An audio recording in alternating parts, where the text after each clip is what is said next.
Welcome to the B Block Podcast. I'm your host, Brandon Scott. I appreciate you for joining me. I'm going to do a sports episode after this, but I got to get to this J.Cole, Kendrick Lamar back and forth while it's still on my mind. I know plenty of people have had time to weigh in and react to the quote unquote rap beef or rap battle, however you want to look at this back and forth between J. Cole and Kendrick Lamar. I can't get over it. I got a few things on this. And like I said, I've got sports stuff to do. I know it's a sports podcast. It's really whatever that I want to talk about. And I got stuff on Stephon Diggs trade. A couple of thoughts on it. The Astros struggles. We'll get to all of that later on. But for now, this J. Cole thing, and I got to preface it by saying that I'm a big fan of all three artists, the Drake, J. Cole, all three artists involved in this, right? Drake, J. Cole, Kendrick Lamar have followed basically everything that they've done, okay? And in a lot of ways am partial to J. Cole. I will admit it. I am one of those guys. I am one of the J. Cole stands out there that you'll find. But I was disappointed by how this whole thing ended, and not just how it ended, but that it ever really went down to begin with. And I actually thought that the apology, I know J. Cole has gotten a lot of flack for the apology to Kendrick Lamar. And I do think that there are reasons to criticize the fact that he would go out there and apologize to the guy that he's supposed to be battling with. But I actually wasn't as offended by the apology. I actually thought that the apology was the most interesting thing that happened in the entire rap beef or rap battle, which I'll say was pretty damn boring. Like, it was pretty damn lightweight. I thought it was a skilled battle, but to me, the big issue with it was that it always lacked a certain level of intensity and a certain level of hatred and genuine beef. Like, I thought the beef was largely media created, and J. Cole kind of, not media, but outside created, right? And I think J. Cole talked about this and hints at this quite a bit. Not even hints at it, but just says it. Like, it's a lot of the outside pressure, even in the initial song with First Person Shooter, where he's talking about, dissecting tweets and, and kind of rocking with it because he likes the mystique and all of that kind of thing. Like, right. It's an outside sort of thing. It's never felt like these two dudes actually wanted to go at each other. And it feels like a rap battle and a rap beef does require a little bit of that. Most of the best rap battles and rap beefs that we can remember did have some type of personal extra edge element to it, not just for sports. Like, we know rap battles for sports, like in a traditional like back and forth rap battle, but in song, normally in a rap game, it normally has a little bit more to it than that.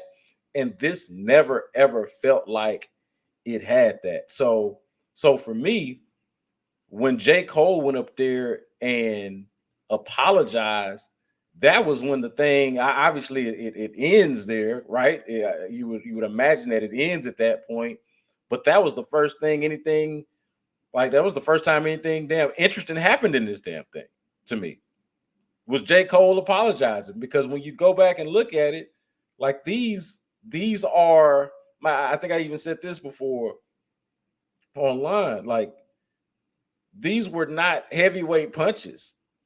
This was not a gunfight. This was not a knife fight. This might have been slap boxing. This was about as close to rap slap boxing as you'll find. And that was my whole issue with it. And that was my whole issue with the apology, because I didn't think that there was an apology warranted or needed, because this thing never reached a level of intensity that would require or warrant an apology, man. So I wasn't as hung up with the fact that the apology looked weak. And again, I do think that it looked weak. To me, it was the fact that I didn't think that he really needed to do any apologizing to begin with. There was nothing really to exactly apologize for. So, a couple of things here, man. The conversation has annoyed me because once J. Cole apologized, we automatically, and I get that Kendrick wins almost by default here with J. Cole apologizing. But once he apologized, it seemed like we started really treating, and maybe even before that, it seems like throughout this entire thing, we've treated like that, right? The like that track that Kendrick Lamar did with Future and Metro Boomin. We've treated it like it was some kind of classic diss record. And that's the thing that it feels like intensified all of this. Like we treated like that was a response to First Person Shooter, which was a dope song.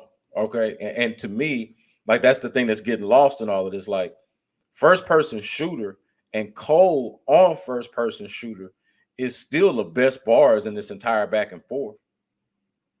It's still the best bars in the entire back and forth. And so to me, like that, I thought was a formidable response. Like it was a respectable response from Kendrick, but it wasn't better than for like Kendrick didn't outspit Cole with like that. He didn't outspit Cole's First Person Shooter. So to me, at that point, like that didn't really warrant a response. It was good. Like I thought Kendrick pulled some punches, probably didn't really. It goes back to this whole thing not having a certain level of intensity. Kendrick didn't really want to go at him, and so all he really did was show us what we already know, which is that Kendrick Lamar is a skilled rapper, and it's a skilled verse with a couple of shots in it. What's the hardest thing that Kendrick Lamar said in like that? Fuck the big three is Big Me, and Prince outlived Mike Jack. The fuck the big three is Big Me is a shot at Cole because Cole's the one that mentioned the big three, and Prince outlived Mike Jack. I'm assuming that Kendrick is comparing himself to Prince and Drake to Mike Jack, and so that's a shot at Drake. Like, okay, I mean, it's good. The beat is the hardest thing on like that. The beat is the hardest thing going.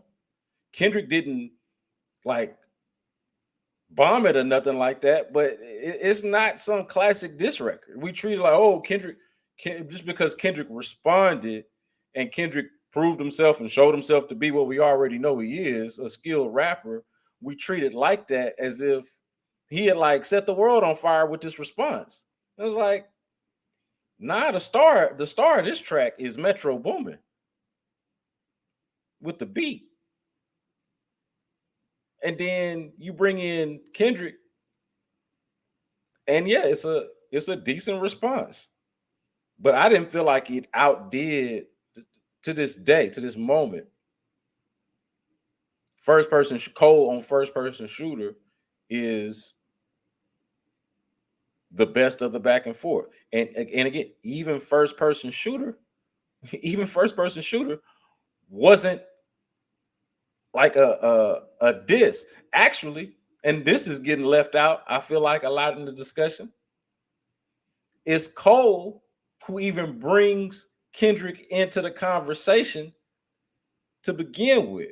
Because if you remember, in everything that Drake said, in every reference that Drake makes to any other artist, it is only Cole. Drake don't mention nothing about no big three. Drake doesn't mention nothing about Kendrick Lamar. He said it's just me and Cole. That's what Drake said.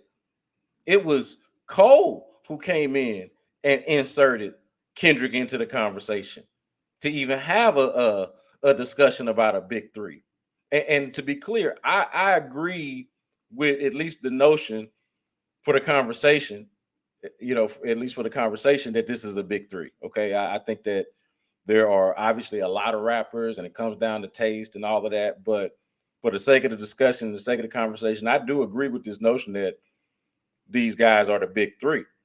But that ain't nothing about what Drake said. It was Cole that introduced that into the conversation. It was actually Cole from the very beginning that was giving Kendrick unsolicited props on a Drake song, calling it a big three.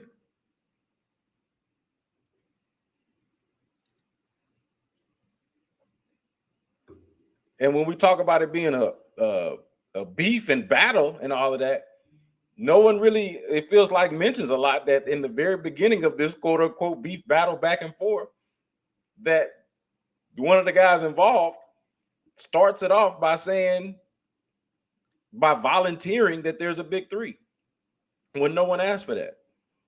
He's the one that put Kendrick in that conversation.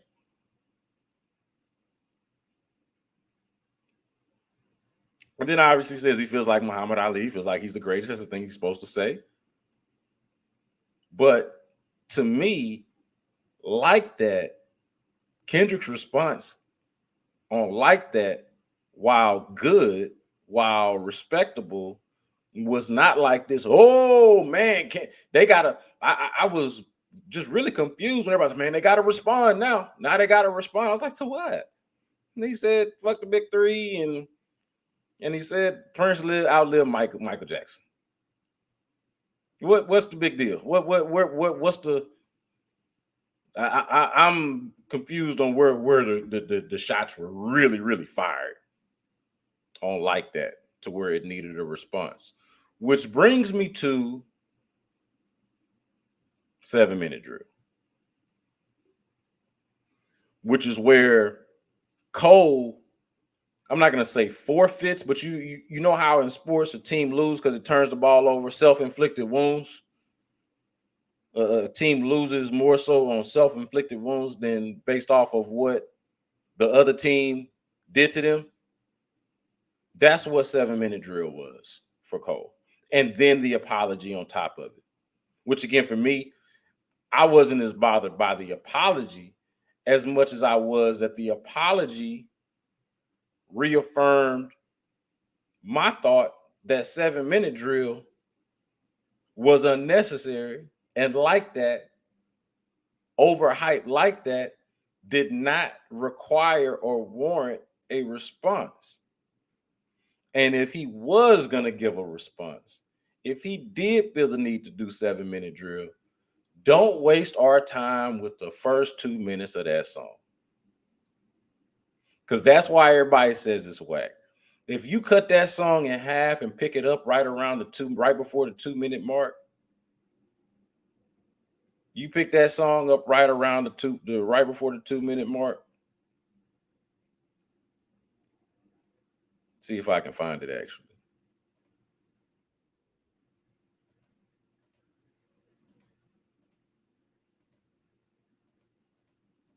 You pick it up.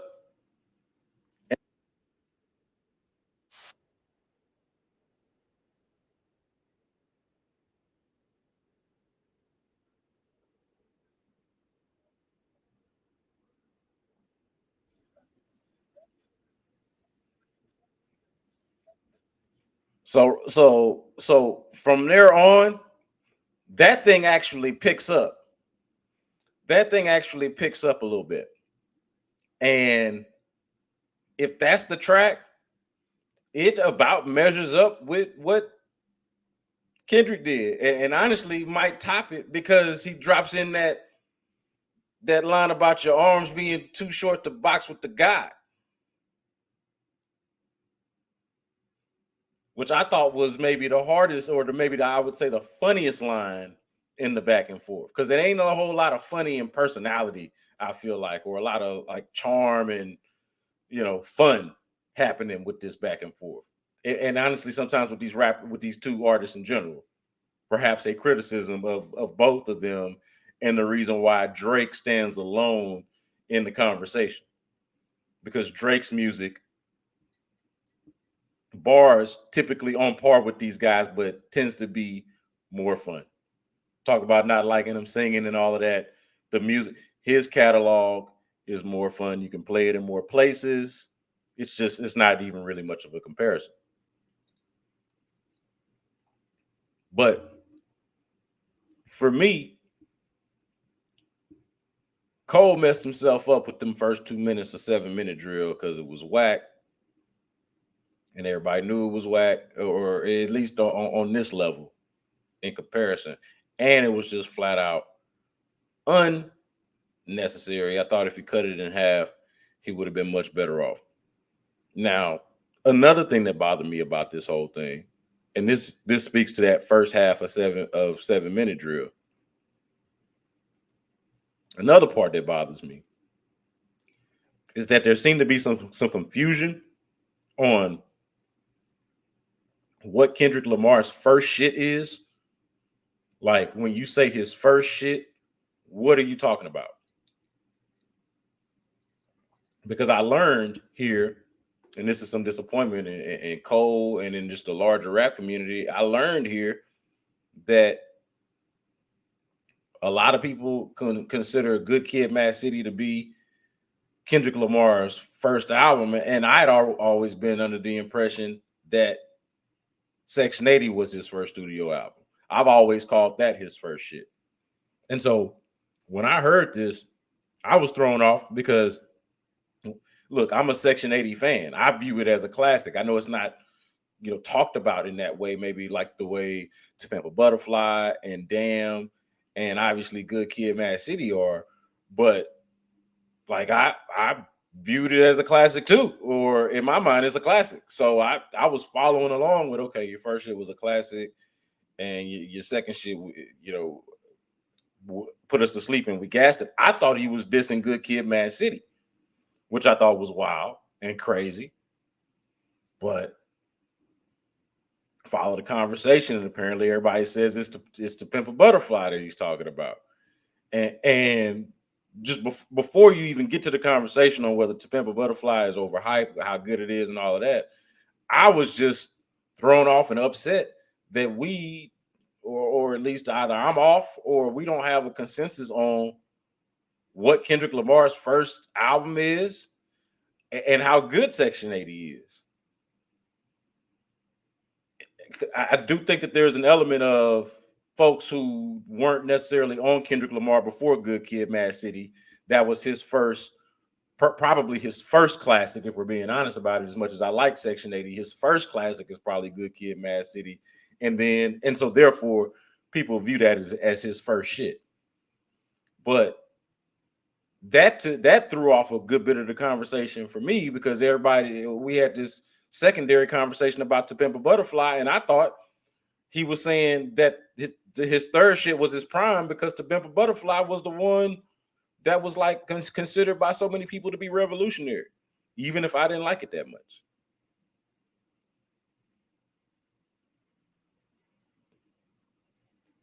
And it's not that I didn't like it. I actually loved it. It just doesn't have it only has about 3 or 4 playbacks for me. Like it was a rough listen for me. And I wouldn't say even a rough listen. It's a heavy album. It's the subject matter, the topic, and Kendrick tends to deal with these. And look, I'm sitting up here wearing a Scarface hoodie right now, so I'm not like the dude that can't handle heavy albums, but that one in particular is not the one for me. I'm gonna go to Good Kid, Mad City. I'm gonna go to Damn, and I'm gonna go to Section 80 before I hit To Pimp a Butterfly. But I didn't even think that J.Cole was dissing To Pimp a Butterfly, because to me that's when you talk about, like, if you were to ask me when was Kendrick Lamar's prime, while Damn was either just as successful or it maybe even more successful in some ways commercially. I don't have that right in front of me, but I know that both were obviously high commercial success. If you would ask me what is Kendrick Lamar's prime, I would say To Pimp a Butterfly. Like, what is his third album and what is his prime? I would say To Pimp a Butterfly. So this idea that he was dissing it. I don't know. And maybe Cole mentioned this or talked about this and I didn't see it, and maybe he will at some point. I don't know. I guess only he knows exactly what he meant. Because I get people are saying, hey, section, nobody talks about Section 80 as being a classic. Everybody widely regards Good Kid, Mad City as Kendrick's first classic. I accept that and concede that, even though I love Section 80. But in my mind, I'm just listening to a rapper who knows rap and might view Section 80 in higher regard than the general rap community or casual rap community, and is calling Section 80 classic. Maybe he didn't like Good Kid, Mad City for whatever reason, but acknowledges that To Pimp a Butterfly is Kendrick Lamar's prime. That was how I took it. That was what I thought. But no one was with me on that. So maybe the confusion is just on my part, or maybe I'm right. There is that possibility. I might be right about this. But and I say if I am right, I'm disappointed. I'm even more disappointed in Cole for for having it. Or if I should say, if I'm not right, I'm more disappointed in Cole for having the sequence of this man's albums wrong, or at least for making it confusing for us. For me,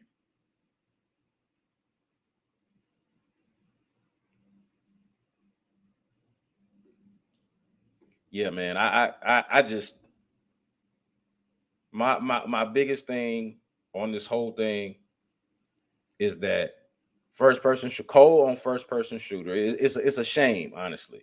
It's a shame because Cole loses this thing because he goes out there and does the whole, like, honestly, like the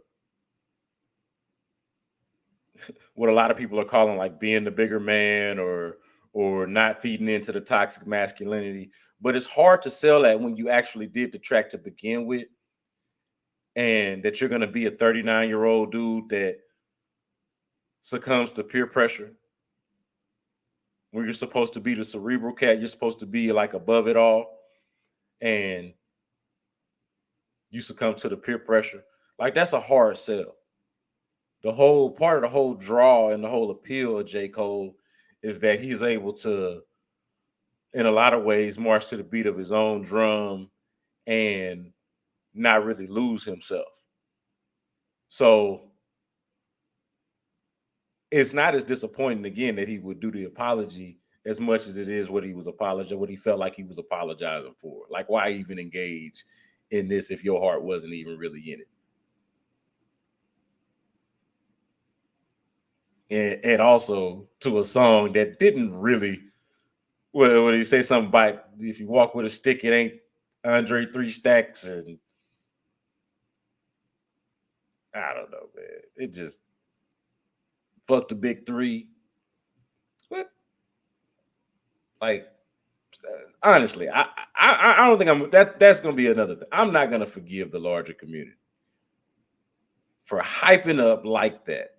Kendrick on like that, just because he put some bars together, hyping it up as if it was this rocket launcher. It was not. J. Cole on first person shooter, still the hardest bars in the entire back and forth. I think your arms is too short to box with the God is still the funniest bars in the back and forth. And J. Cole lost this thing on self-inflicted wounds. He lost this thing on turnovers, on missed free throws, on penalties.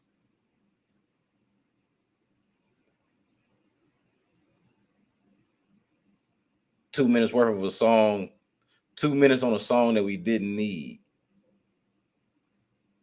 An entire song that we didn't need. And the first 2 minutes of it, we certainly didn't need. That included a confusing timeline of Kendrick Lamar's records. And then an apology at his own festival in a public and emotional way that has never been seen before. He did that. He loses because he did all of that. But he did have the hardest bars. I believe that. J. Cole with the hardest bars, Metro Boomin with the hardest beat, and somehow Kendrick Lamar, who I am a major, major fan of. I actually, as of about a month ago, since I saw Drake at the rodeo, I can now finally say that I've seen all three of these cats in person now. It's been an honor. Been an honor. Huge fan. But Kendrick gets to act like he really, or people act like Kendrick really fired this major shot, or like he really crushed J. Cole in this back and forth, when all he really did was rap competently on a fire ass beat. He didn't out rap nothing. Nobody. Not J. Cole. Not on this. He did not. I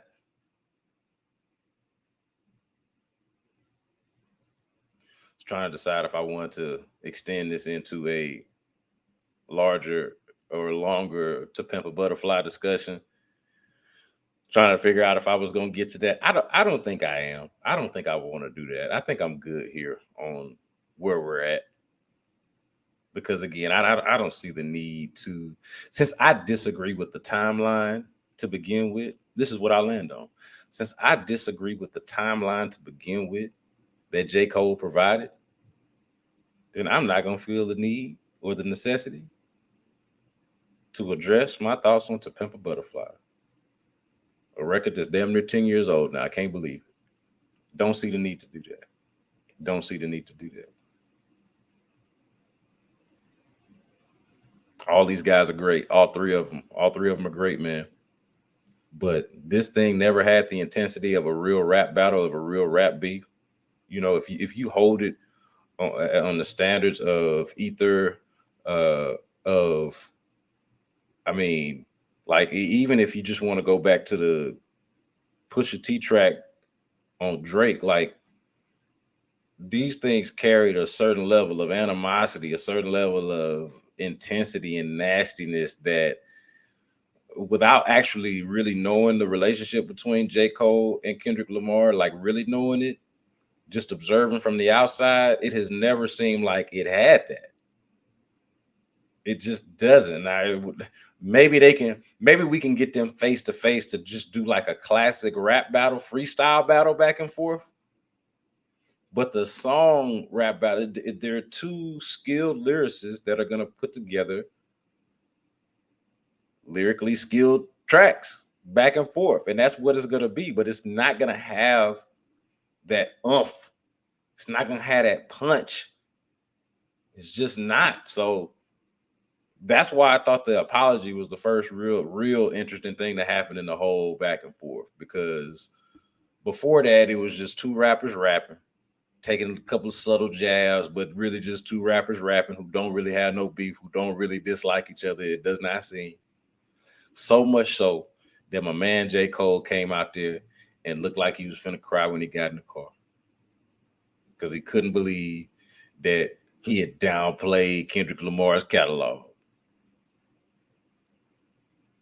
Because dare he say one of them records put him to sleep. Now, it was fair that a lot of folks pointed out that J. Cole is not the proper messenger for albums that put you to sleep. Because while I said this at the beginning, I'm partial to J. Cole just outright as a rapper. Kendrick Lamar has the better catalog. Like I would argue if we put To Pimp, let's even just throw To Pimp a Butterfly in there just for the sake of it, okay? Because I think you can argue. I would say J.